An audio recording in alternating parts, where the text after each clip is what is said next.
మనం వాహనాలు టర్నింగ్ తీసుకుంటాం. అక్కడ రోడ్డు అంతే ఉంటది. ఓ బస్సు ఎట్టా తిరిగిందంటే ఆ చివరి దాకా ఎళ్తది. అప్పుడు ఆ పక్కనున్న వాహనాలన్నీ ఈ మధ్యలో ఇరుక్కునెళ్ళాలి. అదే అమెరికాలో అట్లాంటి టర్నింగ్ ఉందంటే ఆ రోడ్డు వెడల్పుగా ఉంటది. ఈ బస్సుతో పాటు ఇంకో బస్సు కూడా కలిపి ఎళ్ళాడు.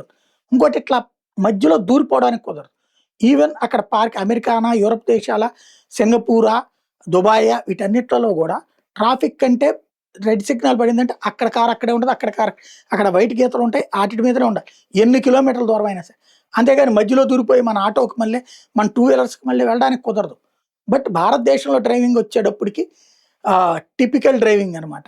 మన కారు ఇట్లా తిప్పుతున్నామంటే కరెక్ట్‌గా మనమే టూ వీలర్ మీదన లెక్కేసుకుంటే ఈ మధ్యలో దూరెళ్తాం.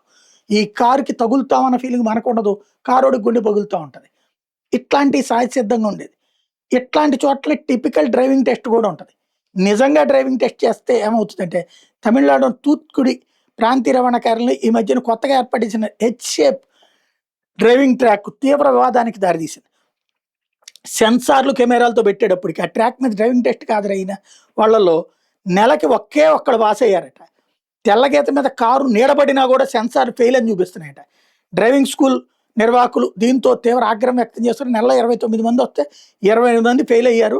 ట్రాక్‌ను పరిశీలించేందుకు స్వయంగా కారు నడిపిన ఇంజినీర్ గూడా ఫెయిల్ అయ్యాడు. దాంతో అసలు ఈ విధానాన్ని మార్చండి, ఆటోమేటిక్ విధానాన్నని గొడవ చేస్తున్నారు.